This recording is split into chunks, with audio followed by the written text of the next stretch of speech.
மனைவியை கண்ட்ரோல் வைக்க ரொம்ப சிம்பிள். 10,000 ரூபாய்க்கு ஒரு பட்டு கூட வாங்கினாங்க வைங்க, அது ஒரு கண்ட்ரோல். அடிக்கடி சினிமா கூட்டு போச்சு வைங்க, அது ஒரு கண்ட்ரோல். எது பண்ணாலும் காசு இருந்தா கண்ட்ரோல்ல வந்துடும். ஐயா இப்போ இதை பூரா சொல்லிக்கிட்டு வந்தேன். என் பொண்டாட்டி மனசில் நான் என்னவா இருக்கேன்னு தெரியல. நான் எதை செஞ்சாலும் அவள் இப்படி கேலியும் கூத்துமா பண்ணிக்கிட்டு இருக்கிறாளே அப்படின்னா அவள் என் மனசில் என்ன இருக்கிறா, எப்படி இருப்பான்னு ஒரு கேள்வி வருது இல்லைங்களா ஐயா? என் மனசில் எப்பவுமே ஒரு பஞ்சாமரதுங்க ஐயா. ஆச்சுங்களா? இன்னைக்கு அரட்டை அரங்கத்தில் வந்த உடனே உங்கள் மனைவி யாருன்னு கேட்டாங்க. நான் சொன்னேன், என் கடைசி தங்கச்சிக்கு குழந்தை பிறந்திருக்கு, அவள் வந்துட்டா நாங்கள் பார்க்கறக்கு யாரும் இல்லை, என்னை போக சொல்லி அனுப்பினால இங்கே வந்துட்டேன்னு சொன்னேன். ஒரு பொண்ணை கட்டி கொடுக்கும்போது ஒரே பையன் வீட்டில் கட்டி கொடுத்தா நல்லா இருப்பான்னு சொல்லுவாங்க. நான் ஒரே பையன் வீட்டுக்கு, ஆனால் என் கூட பிறந்தது தான் 6 தங்கச்சி. எங்கள் அப்பா வெடிமருந்து தொழிற்சாலையில் வெந்து ஒரு 4 தங்கச்சி கல்யாணம் பண்ணி வச்சார். அதுக்கப்புறம் முழு பொறுப்பு குடும்பத்தில் என்ன கவலை இல்லை. இது என்ன கவலைப்பட்ட ஆளுகள் ஐயா, ஆனந்த கண்ணீர். எங்கள் அப்பா அவருக்கு தெரியல நான் எவ்வளோ படிக்கிறேனே தெரியாது, எத்தனாவது படிக்கிறேனே தெரியாது. எங்கள் வீட்டுக்கு யாராவது பையன் எத்தனாவது படிக்கிறான், அவன் 3ஆவதுன்னு நினைக்கிறேன், கொஞ்சம் எனக்கு கூப்பிட்டு கேட்டுடுறேன், டே எத்தனாவது படிக்கிற மதி அப்படி, இப்போ 4ஆவதுப்பா, டே அன்னைக்கு 3ஆவது என்ன, அது பாஸ் ஆகிட்டப்பா, ஓ பாஸ் ஆகிட்டானுங்களாம்மா அப்படிங்கிறாருங்க. அப்படியெல்லாம் இருந்து வறுமைன்னா சவுத் ஆப்பிரிக்காவில் நான் 3ஆம் கிளாஸ் படிக்கும்போதுங்க ஐயா, புயல் வெள்ளத்தில் இங்கேருந்து எல்லாம் பழைய துணிகளை எல்லாம் கொடுங்க அனுப்பலான்னு சொன்னாங்க. எல்லாம் மூட்டை மூட்டையாக கொண்டு வந்து வச்சாங்க. அதை லாரியில் ஏற்றுற நேரத்துக்கு எங்கள் ஆசிரியை அப்படி திரும்பி பார்த்துட்டு, இது எதுக்கு சவுத் ஆப்பிரிக்கா போகணும், இவன்லாம் சும்மா நிற்கிறானேன்னு சொல்லி அதிலிருந்து பிரிச்சங்களுக்கெல்லாம் சட்டை கொடுத்தாங்க. அதை போட்டிருந்தோம். குஜராத்தில் பூகம்பத்தில் பாதிச்சு ஒரு பெரிய கோடீஸ்வரன் 15 செகண்டில் ஒன்றும் இல்லாமல் ஆயிட்டாங்க, ஏழையாயிட்டான். அவன் நின்று திரும்பி பார்க்குறான், பொண்டாட்டியும் காணோம் பிள்ளையும் காணோம். அலெக்ஸா இருந்தால் பணம் எங்கேன்னு பெட்டியை தேடி இருப்பாருங்க ஐயா. ஆனால் அந்த ஆள் என்ன சொன்னார் தெரியுங்களா, எப்படியோ பிழைத்து விட்டேன் இனி எப்படி பிழைப்பேன்னு அவரை பற்றி ஒரு கவிதை எழுதியிருந்தாங்க நம்ம நாட்டில். ஏன்னா பணம் போனதுக்காக இல்லை, அந்த சுற்று ஒரு மனைவி இல்லை மக்கள் இல்லைன்னு அவங்க இருக்கும்போது தலைவலியாக தெரியுங்க ஐயா, அந்த இழப்பில் தான் தெரியும் அவங்களுடைய உபயோகம் என்னன்னு சொல்லி.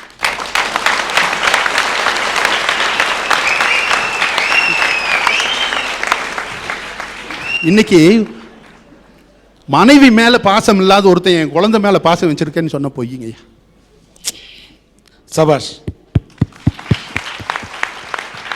இந்த கருத்தை நான் ஆமோதிக்கிறேன். மனைவி ஒருத்தன் நேசிக்க தெரிஞ்சவன் இந்த உலகம் நேசிக்குங்க. கரெக்ட். நான் எங்க போனாலும் எந்த மட்டத்திலையும் பிரகாசிக்கிறதுக்கு மனைவி எனக்கு ஒரு அவதாரங்க ஐயா. வசதியான குடும்பத்தில் கல்யாணம் பண்ணி கொடுத்தாங்க. அவளை எந்த அளவுக்கு இன்னைக்கு வறுமைன்னா என்னென்னு PhD வாங்குவாங்க ஐயா, அந்த அளவுக்கு கஷ்டப்பட்டான். அவகிட்ட நகை இல்லை நட்டு இல்லை. ஆனால் இப்போவும் இவ்வளோ பெரிய குடும்பத்தில் ஒரு பெரிய குடும்ப பாரம் இருந்தாலும் நான் அது எதையும் கண்டுக்கிறதில்ல. என் புருஷனுக்கு பொது வேலையில் தான் மகிழ்ச்சி இருக்குதுங்கிறதுக்காக நான் என்ன சொன்னாலும் எனக்கு ஆதரவுங்க ஐயா.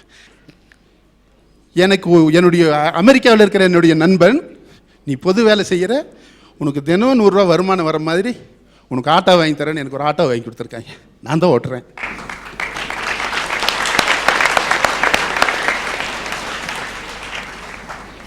எனக்கு நல்ல மனைவி நேசிக்க தெரிஞ்சனால எனக்கு ஒரு 5 உயிர் தோழனுங்க இருக்காங்க ஐயா. 5 பேர் 5 மட்டத்தில் இருக்காங்க, எல்லாமே என்னை காப்பாற்றுவாங்க. இது எல்லாம் மனசில் வச்சு இன்றைக்கி எங்கள் அப்பா எங்கள் அம்மா 6 தங்கச்சியெல்லாம் கட்டி கொடுத்தீங்கன்னா ஒரு தங்கச்சி தான் கட்டி கொடுக்கணுங்க. இவங்களை கட்டி கொடுத்ததுக்கு பிறகு மீண்டும் நான் 1ஆவதுலேருந்து படிக்கணுங்க ஐயா. இவங்களெல்லாம் கட்டி கொடுத்தா டிகிரி முடிஞ்சுங்க. 1ஆவதுலேருந்து படி. எனக்கு 2 பிள்ளைங்க இருக்கு இல்லைங்களா, அதில் பெரிய பிள்ளைக்கு நானே பேர் வச்சுட்டேன். 2ஆவது பிள்ளைக்கு உங்களை பார்த்து காப்பி அடிச்சுங்க. பெரிய பிள்ளைக்கு உரை நடைங்க ஐயா, ஃபர்ஸ்ட் பேப்பர் தமிழ் மலர். 2ஆவது பிள்ளை இலக்கணங்க ஐயா, அதனால தமிழ் இலக்கியான்னு உங்களை பார்த்து தான் காப்பி அடித்தேன். பரவாயில்ல, அங்கேயாவது தமிழை நீங்கள் நினைக்கிறீங்களே. என் பொண்ணுக்கு நான் ஆங்கில இலக்கிய பேர் வைக்கல, தமிழ் இலக்கியா தான் வச்சேன். இந்த அனுசரிப்பு எல்லாம் பார்க்கும்போது நான் என் மனைவி சொல்கிறது மீற வாரத்தில் ஒரு நாளைக்கு நான் தான் சமையலுங்கய்யா, எல்லாமே பண்ணுவேன். இதெல்லாம் பார்க்கும்போது நம்மளை சுற்றி இருக்கிற நம்ம சமூகம் நமக்கு வைக்கிற பேர் என்ன தெரியுங்களா ஐயா? பொண்டாட்டி தாசன் அப்படின்னு ஒரு பட்டம் கிடைக்குதுங்கய்யா. அதுலேயும் எனக்கு ஒரு பெரும் மகிழ்ச்சி தாங்க. காளிக்கு தாசனாக இருக்கிறத விட, கண்ணனுக்கு தாசனாக இருக்கிறத விட, கண்ட கண்ட நடிகனுக்கு தாசனாக இருக்கிறத விட, எனக்கு ஒரு முகவரிக்கு உத்தரவாதம் கொடுக்குற என்னுடைய மனைவியின் பேரில் பொண்டாட்டி தாசங்கிற பட்டம் எனக்கு நோபல் பரிசுங்கய்யா. நன்றி நன்றி. சபாஷ். வீரமதிவாணன் ஒரு கருத்து சொன்னாரு, என்னை ரொம்ப நெகிழ வச்சாரு. என்ன மட்டுமல்ல, இந்த அரங்கத்தில் இருக்கக்கூடிய நல்ல இதயம் படைச்சவர்களால் நெகிழ வச்சிருப்பாரு. மனைவியை நேசிக்க தெரிந்தவன் மட்டும்தான் தன் மகன் குழந்தைகளை கூட நேசிக்க முடியும்னு சொன்னார். அற்புதமான கருத்து. இன்னைக்கு ஒரு வார்த்தை என்னன்னு சொன்னாரு, கண்ட கண்ட நடிகனுக்கு தாசனாக இருப்பதை விட, யாராருக்கோ தாசனாக இருப்பதை விட என் பொண்டாட்டிக்கு தாசனாக இருப்பது தப்புலன்னு சொன்னார. நான் அவரை பாராட்டுறேன். ஏன்னா பொண்டாட்டிக்கு தாசனாக இருக்கலாம். எப்ப மனைவி என்பவள் உண்மையிலேயே வாழ்க்கையின் நல்ல துணைவியாக இருக்கும் போது அவளுக்கு தாசனாக இருக்கலாம். மனைவி என்பவள் நமக்கு மந்திரியாக இருக்கும் போது அவளுக்கு நாம் தாசனாக இருக்கலாம். மனைவி என்பவள் தாய்க்கு பின் தாரம் என்று சொன்னார்களே, அந்த தாரமாக நம் பாரத்தை எல்லாம் அவள் தாங்கிக் கொள்ளும் தாரமாக இருந்தால் அவளுக்கு தாசனாக இருக்கலாம். தப்பு இல்லை. பொண்டாட்டி பேச்சை கேட்கிறியே அப்படின்னு சில பேர் சொல்லுவான். நல்ல கருத்தை யாரு சொன்னாலும் கேட்கலாம். அது பொண்டாட்டி சொன்னா கேட்க கூடாதுன்னு என்ன சட்டம்? இன்னைக்கு நான் சொல்றேன், இவ்வளவுலாம் வளர்ந்து ஒவ்வொரு ஆணின் வெற்றிக்கு பின்னாலும் ஒரு பெண் இருக்கான்னு சொல்றாங்களே. நான் கல்யாணம் பண்ற அன்னைக்கு தாலி வாங்குறதுக்கும் ஒரு பட்டு சேலை வாங்குறதுக்கும் செப்டம்பர் மாதம் 16ஆம் தேதி கல்யாணம் பண்றேன். என் கல்யாணத்தில் 16 பேருக்கு சோறு போடுறது கூட வழியில் சாதாரண ஏழனா. ஆனா என் கரம் பிடித்த என்னுடைய மனைவி, உயிருள்ள ஒரு விஷான்னு கரம் பிடித்த என் மனைவி, இன்னைக்கு வரைக்கும் எத்தனையோ இடி மின்னல் துயரம் தொல்லை எல்லாம் வந்திருக்கு. ஏதோ என்னை விட்டு போயிருக்கு, ஏதோ கோடிலாம் கூட போயிடுச்சு. ஆனா என்னை விட்டு போகாத ஒரே செல்வம் என் மனைவி மட்டும். அதனால வீரமதிவாணன் சொன்னது போல நல்ல மதி உள்ள மனைவி இருந்தால் அவருக்கு தாசனாக இருந்தால் தப்பு இல்லை. சார், நம்ம இந்தியா இன்னும் முழுமையான வளர்ச்சி பெறல சார். பக்கத்து நாடுகள்கிட்ட கடை வாங்கி வளர்ந்துட்டு இருக்கு சார். நினைக்கும் போதே அழுக வருது. 3 பக்கம் கடனாலும் 1 பக்கம் வட்டியாலும் சூழப்பட்ட தீபகர்ப்பம் நீதானே இந்திய நாடே, நீதானே இந்திய நாடே. இப்படி இந்தியாவை ஏழை நாடு கடன்கார நாடுன்னு சொல்றாங்கன்னா அதுக்கு பணம் தான் சார் காரணம். இந்த பணம் மட்டும் இல்லைன்னா எல்லா நாடும் ஒரே ஈக்குவலா இருந்திருக்கும் சார். எல்லாம் ஏழை பணக்காரன்ற வித்தியாசம் இல்லாம சந்தோஷமா இருந்திருப்பாங்க சார். இப்படி எல்லாத்தையும் வேறுபடுத்தி காட்டுற பணம் எப்படி சார் கடவுளாகும்? சார், இந்தியாவை உலக நாடுகள்லாம் திரும்பி பார்க்குதுன்னா அதுக்கு இந்த தேசம் சேமிச்சு வச்சிருக்க காசு காரணம் இல்லை சார்.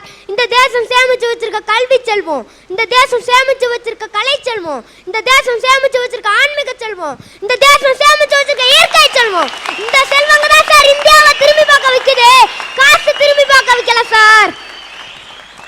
சார், பணம் தான் நிம்மதி தரணும். ஒருத்தர் நம்ம நாட்டில இருந்து பணம் சம்பாதிக்கிறதுக்காக வெளிநாடு போயிருந்தாராமா. அங்கேயும் நிறைய பேர் பணத்தாசையால அடிச்சுக்கிட்டு சாகுறாங்களாமா. அப்போ அவர் சொல்றாரு, நம் நாட்டில் நிம்மதி இல்லைன்னு வெளிநாடு போயிருந்தேன், அங்கேயும் அடிச்சுக்கிறாங்க பணத்தாசையால, அங்கேயும் அடிச்சுக்கிறாங்க, அங்கேயும் அடிச்சுக்கிறாங்க பணத்தாசையால, அங்கேயும் அடிச்சுக்கிறாங்க. தன்னானே தன்னானே தன்னானே தன்னானே தன்னானே தன்னானே தன்னானே தன்னானே தன்னானே தன்னானே.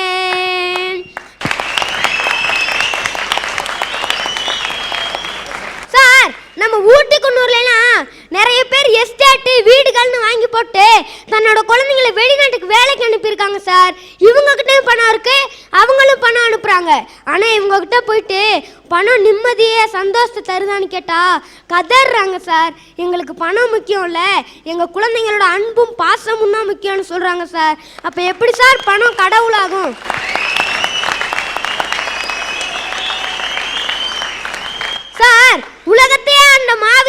அலெக்சாண்டர் இந்தியாவை போரிட்டு திரும்பி போகும்போது அவர் செத்துட்டாரு. அவர் சாகிறதுக்கு முன்னாடி என்ன தெரியுமா சொன்னாரு? நான் செத்தோன்னே எனக்கு சவப்பெட்டி செய்யும் போது என்னோட கை ரெண்டும் வெளியே தெரிகிற மாதிரி எனக்கு சவப்பெட்டி செய்யுங்க. ஏன்னா இந்த உலக மக்கள்லாம் அலெக்சாண்டர் போகும்போது வெறுங்கையோட தான் போனான் அப்படின்னு தெரிஞ்சுக்கிட்டோம். சார், உலகத்தையே அந்த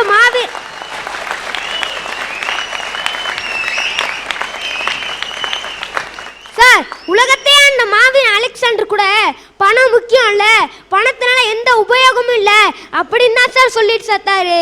சார், என்னை பொறுத்தளவுக்கு பணம் கடவுள் இல்ல சார், பணம் ஒரு பேய் சார், அவ்வளவுதான் சார். நன்றி.